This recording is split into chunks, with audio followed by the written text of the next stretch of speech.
watched the Final Fantasy 14 Berlin Fanfest presentation, which was at 1 in the goddamn morning Pacific. And this was the end of the 24 hours.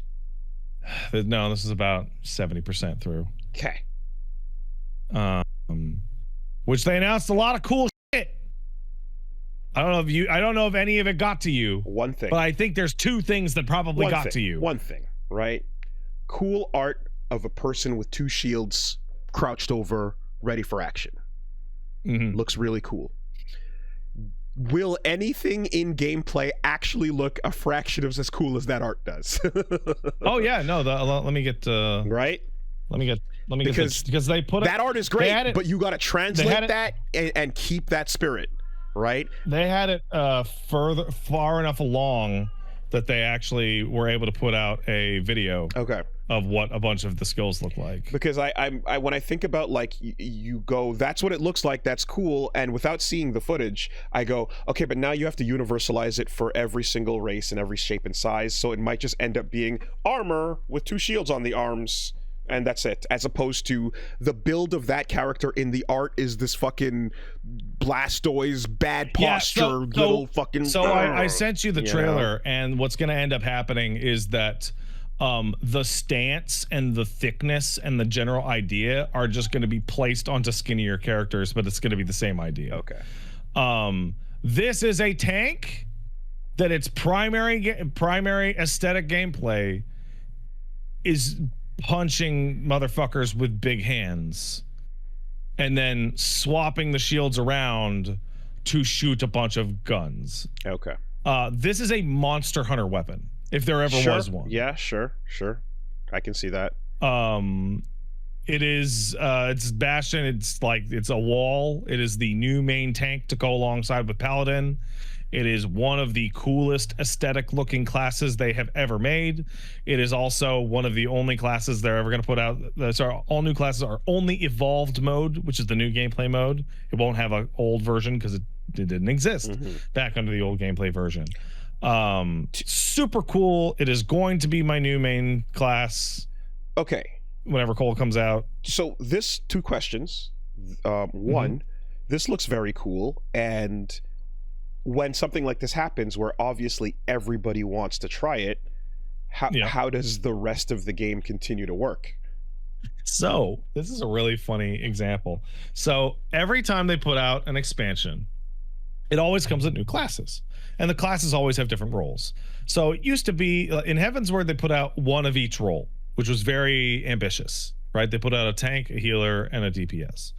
And then after that, they put out 2 DPS, and then they put out a tank and a DPS, and then they put out a DPS and a healer. And now we're back to tank and DPS.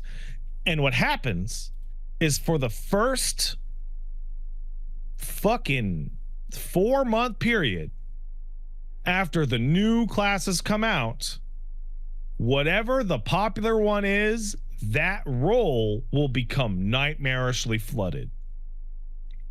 So tanks always get queue preference because they're tanks and healers always get queue preference because people would rather play a DPS than play a tank or a healer. It's just the way the population works out.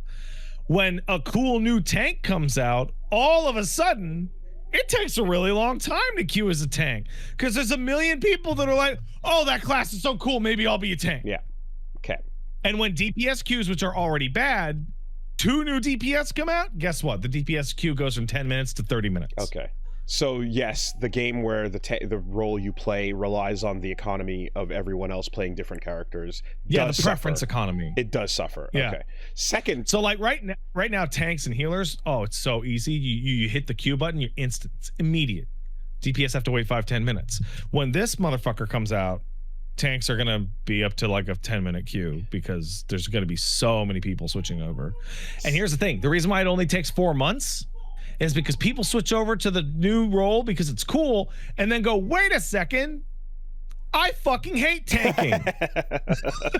Wait, I forgot this sucks. Yeah, okay. Or I fucking hate healing. Shit. Right. And then they go back. But you want to flip the shields around and do a couple of these for a minute to see what's man. up. Yeah, it does look rad. Very important question here. Crucial, critical. In fact, crucial question. The most important question I've ever asked about FF14 as far as I'm concerned. This trailer you just showed me for the new Bastion class, which is coming out with Final Fantasy XIV Evercold, I know. Features an enemy that is being punched and comboed, and it is flinching and getting hit and reacting to the getting hit part of the combos. Yeah. Why? What is that? They all do that. Okay. So that one's a little more exaggerated than usual. Read my mind and make it make sense, please. All enemies flinch. Okay. In the game. Okay. You just don't notice, or it's a little too subtle. Okay. So it's not quite like literally every single enemy in the game flinches when you hit them. Okay. It's just I guess when you're one person as opposed to the group. When you're one person and the enemy is big, it's very easy to see. When you're one person and the enemy is person-sized, it's a little subtle. And when you're if you're 8 to 24 people and the person is big, what you will notice is that they're actually kind of in a permanent state of wiggle due to the flinching. Gotcha. Okay. That being said, every expansion has more hit effect. Mm-hmm. It doesn't actually stop them from doing anything. No, it's just a visual indicator. Yeah. Okay. Yeah. Okay. This is a tank that will be starting at level 90. New classes always start 20 levels underneath whatever the new cap is going to be, because they don't want you to go, I'm going to play Bastion and start at level 1 and have to spend like 2.5 fucking months. You have to keep rising the cap, kicking that thing up to fucking 100. That's miserable. And there's always a quest associated to a story to follow through on as well, right? Yeah, they always have a little job quest. Yeah, okay. And you'll be able to get it at an early starting area. So if you massively over level, you can get it like much earlier than you otherwise would be. Okay. Right. So like, Woolie, you're level 44 or something, and you're like not even halfway through a Realm Reborn. No, you're more than halfway through a Realm Reborn. But you'll be able to get Samurai, which people used to be able to get after they beat all the patches and got to Heaven's Word. Mm-hmm. Before the end of a Realm Reborn. So if you kept on that accelerated pace, you'd be the kind of person who could pick up like the fucking Evercold tank in like goddamn Stormblood or something like that. Way so early. Like, yeah. This thing, like you said, this thing looking cool depends entirely on whether you got that fucking hunched down bunker posture. It is. So that's going to be the stance for everybody. Everyone's going to have that stance. It's obviously going to make different use of people's body proportions. Ironically enough, the little potato guys are probably going to look really cool as this class. Little Pokemon. Because they're going to look like a ball. Yeah. Little ball with shield sticking out. I can see it. And it has a swap between a melee and a ranged stance, and I have to say both of the stances are cool. It is essentially a pile bunker, correct, cannoneer. Yeah, like it is so cool, but also I was like kind of like laughing. It's so like specifically to your exact aesthetic that I could not believe it. I was very surprised. Yeah, it's a pile bunker shield knight. It's fucking rad. Yeah. They did not announce the second class. They said that it would be a ranged DPS, and what that means is not magic, but like bard, machinist, somebody that uses a like a gun essentially. But they kept it hush hush, except for all the stuff that they fucked up and leaked out and hinted at. And so now people pretty much know what the ranged DPS is. So in the trailer, there's a weird robot bird that appears for a second. There was a bug with earlier classes when 7.5 came out where the class holds what appears to be a rifle or a crossbow in its animations when they jump, as well as the Bastion name actually leaked out months ago alongside a class name called Zephyr. So it is probably going to be a Falconeer like a crossbow using character that throws birds at people. Does that not overlap with anything that already exists? No, it does not. Okay. Bards used big great bows and strum the harp to sing. Machinists use robots and shoot guns, and dancers dance. So this will probably be a crossbow using bird person. So that's very cool. If you can dress, but unannounced. Maybe you can dress up your bird like Pet Shop. You might have multiple birds. It's not clear. They also showed off a bunch of new areas, which don't mean anything to anybody who's not already up to date. And if you're up to date, then you've already watched it. They did announce that they. Do you remember? I've told you this 3 times, but maybe you forgot because it's fucking nitty gritty. Do you remember I told you about a scenario called Raubon's Wall? It was very long ago. That name rings a bell. I've heard that name before. So when Stormblood came out, everybody had to do the same main quest in the same order. And one of those main quests jumped you into an instanced zone. Well, since every single person tried to get into the instant zone, at the second space. They got just fucking slammed. Yeah, I remember now. So they have designed the game around avoiding that scenario. So now when you get to Shadowbringers, when you get to Endwalker, etc., and Dawntrail, what happens is that you start off and they send you around 2 zones for a while.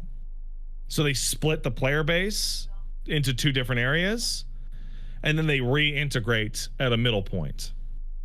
They are expanding on that, and for Evercold, they are actually going to be giving 3 full branching paths that you can take the main story on in any direction. So that way you're not going to have everybody on the same instance trying to hit that one spot. So you'll, but like including dungeons. Okay, but if one path is way cooler than the other 2, then you'll still have to do all 3. Okay. You'll just be picking the order in which you do them. And on top of that, they've said that since everyone's going to be doing these at weird levels, because usually there's a 91 dungeon, a 93 dungeon, a 95 dungeon, a 97 dungeon, a 99 dungeon, and that's the list. That's just how it goes. But now you're going to have dungeons that you could get to at 101 or 105 or 108, right? You could be doing it in any given order. So what they're implementing is a system where the dungeon and its rewards will scale to the level that you got there at. So did you enter the dungeon A at 105? You'll get 105 level balancing and 105 level rewards. Did you go in at 109? You'll get similar. And this is a system they said they want to apply back to the rest of the game, which implies what they want to do is that you will always be able to play your character at their peak level where they have all of their buttons. And that level sync shit goes away. Because the level sync shit sucks. It does. They're doing step 1 to level sync, which is everybody gets their whole kit by level 50. Mm-hmm. So when you go through Heavensward, or most of their kit, so Heavensward, Stormblood, Shadowbringers, Endwalker, regardless, you'll still have a appreciable version of your character. Yeah. But this looks like it would go further to, you don't need to have an appreciable version of your character if you get a level 54 dungeon. You will just roll in with your character and it will just juke your stats in whatever direction it needs to. Yeah, because sometimes like we go far and away with no fighting happening, and when we eventually do get into one, I can't even use all the cool lose toys 17 levels worth of fucking moves. And it's almost like, well, what's the point of getting that big new number so high if every time you go somewhere to fight it says, no, but we're going to pretend you're not that number though, you know? Yeah. So this is one of the, so it's 14's a weird game because when they announce a system, you can always see what the system is the stepping stone to. Mm-hmm. Right, this is clearly a stepping stone to changing the way level sync works in the whole game, and they're going to start at the end and then work their way backwards. And I guess through current content that would apply to Fates too. That's actually a different thing, but yes, they've said that it will apply to all the open world content as well. Okay. But in Evercold. Yeah. Right. And then at some patch, they'll be like, by the way, we've implemented it for Dawntrail. And then they'll do a patch and we've implemented it for Endwalker. Yeah, I can see because since most of the player base is at the end, you don't want to do it forward out. You want to do it backwards. Yeah. No, working backwards across the scaffolding in a game like this is nightmarish, and I don't fault them for It seems really hard. not doing it. Yeah. Shit, I was gonna... Nope, it's gone. It's gone. Oh, Is it gone? No, it's not. It's back. So previously, when they announced this expansion and Ava and the new control system and all the stuff you talked about, that's all for the upcoming big expansion in next year, right? Yeah. So this is a second event to describe more things about that same event. Yeah, and they'll have a third event in October for more that details. will describe further details. Wow. And they also came out and said, listen, everybody wants to know how their class is going to change because every job is going to change and be a new version of the class. They didn't announce a date, but they said we are going to do a 4 or 5 hour live stream at some point in the future before the expansion comes out, where we just sit down and be like, this is what Paladin is, this is what Warrior is, this is what Dark Knight is, this is what Gunbreaker is, this is what White Mage is, this is what Scholar is, etc., etc., etc., and just go down every single class and be like, this is how it's going to go. And this is normal that new expansions get like this year. Yeah, they get the 3 Fanfest lead up, and then they get a media tour at the end. The media tour, which is what happens if you are a prominent FF14 streamer who streams FF14 at least once a week and get good numbers doing FF14, you can apply to the media tour, at which point you will be shuffled secretly, usually to LA or San Francisco, and then you will be allowed to play a preview build of the game long before anybody else, at which point you will write down your thoughts, get your footage, do an interview with Yoshi P, and then sit on it for 3 weeks. So it's really important if you want to do the media tour that you have a multiple month head start of doing FF14 maybe multiple times a week and getting good numbers about that. And that you also get the correct email for the person to talk to from an industry contact that you met earlier. Very important. Crucial, actually. Got it. It's highly important. Huh. What rank was that? Was that again? As of right now, you're number 5. Oh, okay. And you are... It's not bad. It's not bad. And I think I'm number 2. Oh, that's interesting. It goes Shenpai, me, Hina, Volpixie, and you. That's psychotic, by the way. That's completely unhinged and fucked up and insane. I can't believe you told me that. Jesus. Yeah. So and it's Shenpai. Okay. The only other thing. So the only other thing I heard is that FF14. Oh, and Doja Cat. Ah. Okay. But she streams it on just chatting, so her metrics aren't tabulated correctly. Not the same thing. Yeah. Fair enough. Yeah. No, I was gonna. The only other thing I heard was that they also announced FF14 Universes Beyond. Yes, we'll get there. The I have a big old list here. So they also went into what's called character action skins, which is very simply, as characters have gotten changed, they've lost animations, they've lost moves. There's every class has tons of moves that they've lost over the years. And they announced like, hey, so what we're going to be doing is we're going to offer a new type of reward for huge portions of the game, both job stuff and normal stuff, where you can swap in your animation. So they showed off teleporting, that the one that you've been doing where you hold your hand in front of your face and float. That has been the same animation for 13 years.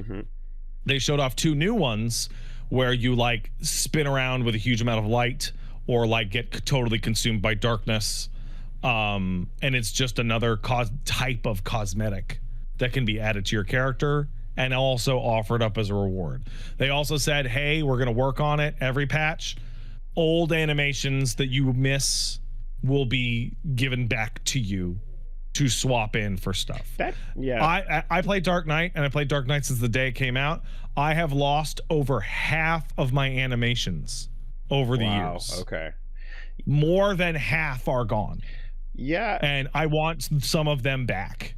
I mean, I never would have thought about that, but like the idea of putting some customization and opportunity to release skins and things to that particular bit is like, yeah, sure, why not do a Mega Man zip out of there, or fucking Sandevistan activation glitching, and Why not? As long as it functions identically, there's no reason not to do it. Ooh, I would like a Terminator reappearing in the timeline sphere. I would like a snap and then a portal and then you walk into the portal. That's fun too. That's cool too. Yeah. Yamato. And it's like, okay, so the floor is open. Yeah, now there's a new type of thing to look forward to every patch. Right. Cut open a portal, walk back, and say thank you, Nero. They announced a bunch of little cosmetic things for all the races, like you can swap different types of horns depending on the face. You can remove the face paint off of Makode. Very minor, but like some people have been asking for that for a while. They then announced the creation of Woolie mode. Oh. This is Woolie mode. Well, this was designed for you. Sounds like a mode I might not like. It's a mode you'll like. So Woolie mode, you enable it, and it points a gigantic, sparkly line to the next person in the quest chain. And if you so desire, you hit a button and your character will auto walk over to it.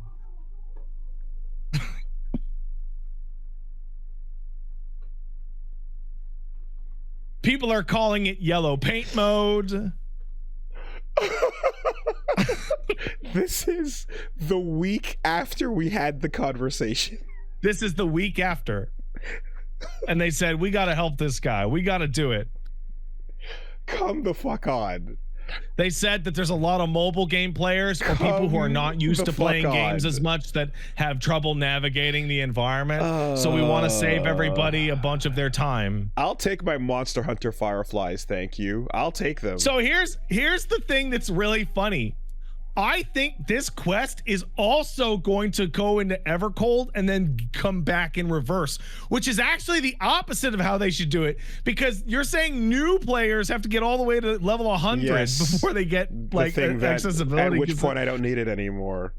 Yeah, no, it should be the opposite. God damn it. But they said it'll take them a very long time to do yada yada. So girls and Yoshi P are watching. Yeah, they announced they went into slightly more detail into the middle raid difficulty, which is very simply they said that there will be the middle raid difficulty will be medium, and it will be for mid-core players that don't have the time to blow 15 hours on Savage a week, and that there'll be a gear up process that'll help you get ready for Savage if you feel like. And everyone, well, yeah, that's nice. Well, look, this objectively addresses my single strongest frustration point. So yeah, that's pretty cool. They also, and this is actually also 1 week afterwards, they announced that they are going to completely redo the entire Chocobo system. They are going to have way more detail and control over commanding your Chocobo and the various classes that they can be, and adding a bunch to it, so that you can go into a dungeon with 2 people and 2 Chocobos. Okay. So there's the trust mode, which is like, you playing with the AI by yourself if you want to play a single player game. The Chocobo thing is going to be the game's essential like co-op mode. You and one person and your Chocobos going through all the dungeons. They have not updated the Chocobo system in like 9 years. I like that they're finally doing something with it. And it'll be like a Pokemon or something you can control. It'll be like a Pokemon, yeah. Okay. Yeah. Smart. They went on to go over the Evangelion raid. Nothing really other than the director of 3.0 and 3.0 plus 4.0 of 3.0 plus 1.0 is going to be the director of the series. This is not like a support staff kind of thing. Like, no, it's a Mahiro Maeda, who is a super long-term industry veteran, and who will be directing it. It's canon, and it takes place during instrumentality. Yep, that's shockingly obvious. That wasn't a question; it was a statement. Yeah, no, that's you're completely right. Yes, correct. Just like all those Evangelion mugs and t-shirts are canon, so too will this. Damn, instrumentality is fucking profitable, bro. Then they announced the 8-man raid series will also be a crossover, and it will be titled Beyond the Livestream. And it will be featuring Universes Beyond, your friend and mine, Cloud, Strife, and Sephiroth. which I don't remember if you remember last week. It was a long time ago, but I do believe the words verbatim were, if Sephiroth named showed up. That would suck ass. It was a really long time ago. I'm having a hard time. It was it was a full 6 days ago. Hazy. But yeah, it's a little crazy. hazy on that one. Yeah. So I am not the only person who feels that way, and there has been like a long discussion from a lot of people. Like, wait, why is this different? There is an FF11 raid. There is a Final Fantasy Tactics raid. Golbez is in the game. Kefka is a boss in the game. Chaos is a boss in the game. And why is this suddenly different? And to your credit, like when you said that about Magic the Gathering, a lot of people said you are echoing the feelings of many Magic players for in the last couple of years. Yeah. So I've been thinking long and hard about like why it seems to feel different, and I think it's like basically because I care about it.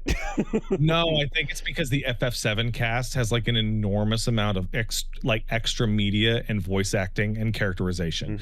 When Golbez from Final Fantasy IV shows up in FF14, for one, he has more dialogue in like one cutscene with you in 14 than he does in all of FF4. Right. Kefka. He is also Kefka. So Golbez, for example, like he's a fundamentally different character than he was in 4. He is a FF14 character that looks and acts like Golbez, but actually has a completely different story attached to him. Kefka fans are starving.